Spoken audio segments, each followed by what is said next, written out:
द्वितीय संस्कृत प्रश्न पत्र प्रथम के अंतर्गत मैं आज आपको अभिज्ञान शाकुंतलम पढ़ाऊंगा और आज मंगलाचरण के साथ में इसका शुभारंभ करता हूं। इसकी विषय वस्तु, कथा वस्तु आदि के बारे में मैं मेरे पूर्व व्याख्यान बता चुका हूं और आज महाकवि कालिदास विरचित ये प्रसिद्ध जो नाटक है, सुप्रसिद्ध नाटक है अभिज्ञान शाकुंतलम, इसका मैं आज उन्हीं के द्वारा लिखित मंगलाचरण के साथ में अपने प्रभु को स्मरण करके मैं इसका शुभारंभ करता हूँ। आप इसको सही ढंग से सुने और पढ़ें। अभिज्ञान शाकुंतलम प्रथम अंक का ये मंगलाचरण जो महाकवि कालिदास द्वारा किया गया है।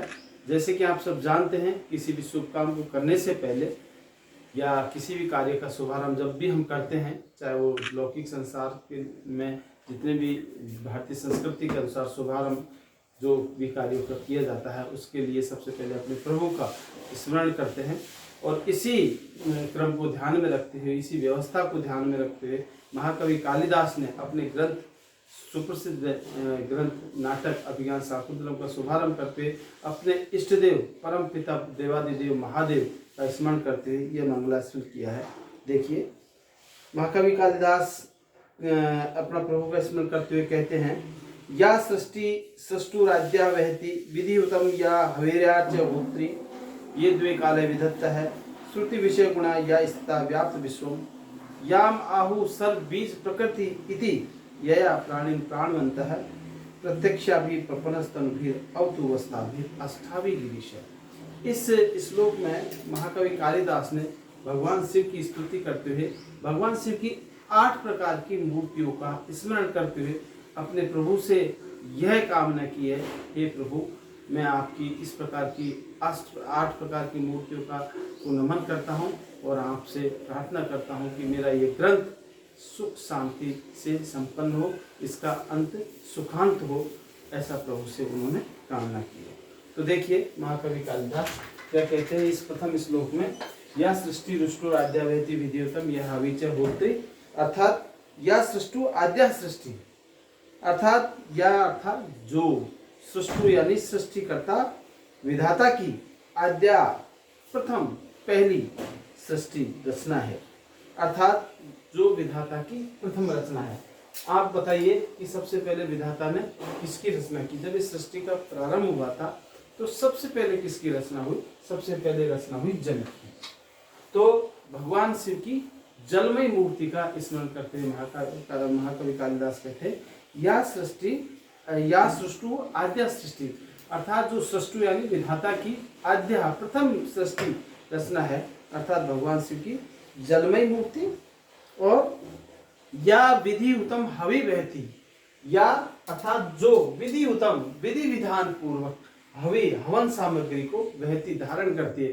तो आप सब जानते हैं हवि को कौन धारण करती है? अग्नि धारण करती है।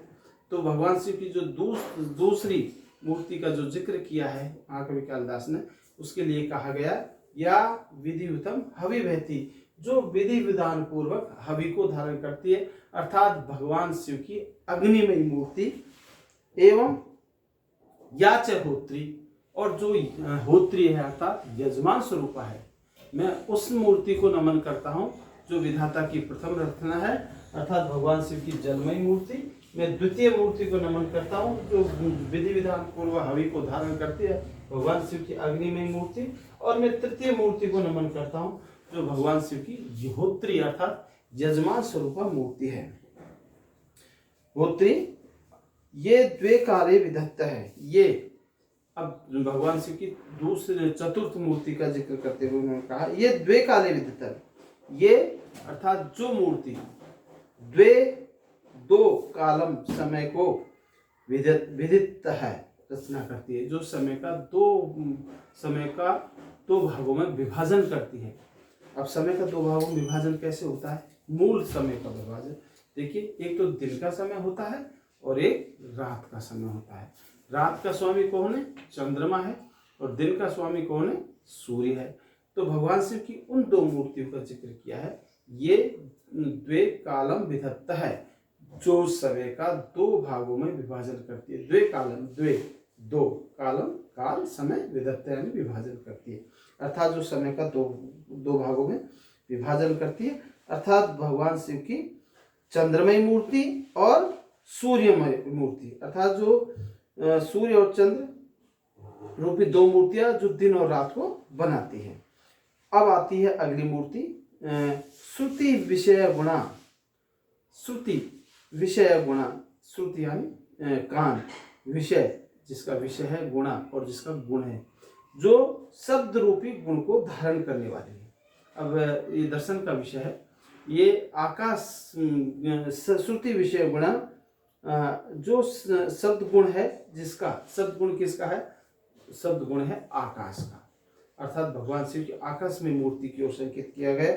श्रुति विषय गुण या विश्वम व्याप्य, जो जिसका शब्द गुण है और जो विश्वम व्याप्य है, संपूर्ण संसार में व्याप्त है, जो विद्यमान है, अर्थात संपूर्ण संसार में किसका स्वरूप है, आकाश का स्वरूप है। और जिसका गुण क्या है, श्रुति विषय गुणा, जिसका शब्द नामक गुण है, शब्द नामक ध्वनि। जैसे अपन आकाश ये ध्वनि करते हैं तब एक शब्द निकलता है, एक ध्वनि प्रस्फुटित होती है, तो वो रिक्त स्थान पे ही होती है, और रिक्त स्थान में जो शब्द की प्रस्फुटित ध्वनि होती है, वो शब्द जो जिसके कारण निकलता है उसका गुण है आकाश। शब्द गुण कम आकाश, आकाश का गुण है शब्द। तो आकाश स्वरूप कुल मिला के आकाश, भगवान शिव की आकाश में मूर्ति की ओर जिक्र किया गया है कि जिसका शब्द गुण है और जो संपूर्ण संसार में व्याप्त है, ऐसी भगवान शिव की आकाश में मूर्ति को मैं प्रणाम करता हूँ। और अगली मूर्ति जो बताई है, याम सर्वबीज प्रकृति, जो समस्त बीजों की उत्पत्ति का कारण है। समस्त बीज किसमें उत्पन्न होते हैं, पृथ्वी में, अर्थात भगवान शिव की पृथ्वी में मूर्ति इतिहाउ ऐसा कहा जाता है। और भगवान शिव की अगली मूर्ति कौन सी है, यया प्राणिन प्राणवंत है। यया यानी जिसके द्वारा, प्राणिन संपूर्ण प्राणियों में प्राणवंत है, जीवित रहते हैं, जिसके द्वारा संसार के जितने भी प्राणी हैं वो जीवित रहते हैं। वो किसके कारण रहते हैं, यदि वायु न हो तो कोई भी प्राणी जीवित नहीं है। इसलिए भगवान शिव की वायु, अर्थात भगवान शिव की जो वायुमय मूर्ति है उसके लिए का और संकेत किया है।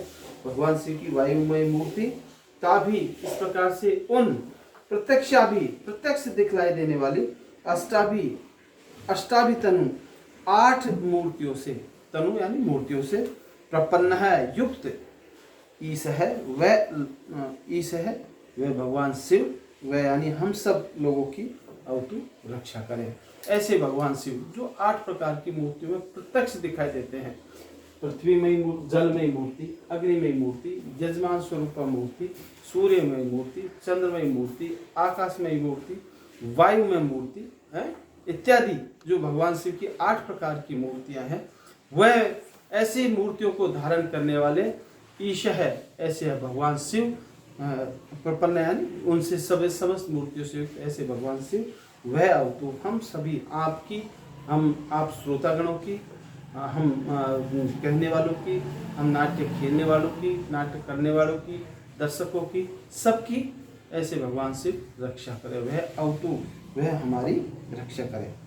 प्रथम श्लोक में ये बात है, भगवान शिव की 8 प्रकार की मूर्तियों का जिक्र किया है। कौन कौन सी किया है, दोबारा एक बार मैं रिपीट करता हूँ कि या सृष्टु आद्या सृष्टि, जो विधाता की प्रथम रचना है, अर्थात भगवान शिव की जलमय मूर्ति, या विधियुतम हवि बहती, जो विधि विधान पूर्वक हवि को धारण करती भगवान शिव की अग्निमय मूर्ति, या चहोत्री, जो यजमान स्वरूप है, ये द्विकालम विद्युत है, जो समय का 2 भागों में विभाजन करती है, चंद्रमयी और सूर्यमयी मूर्ति, याम आहु सर्वबीज, श्रुति विषय गुणा या विश्वव्याप, जो सद्गुण जिसका है और जो संपूर्ण संसार में व्याप्त है, भगवान शिव की आकाशमयी मूर्ति।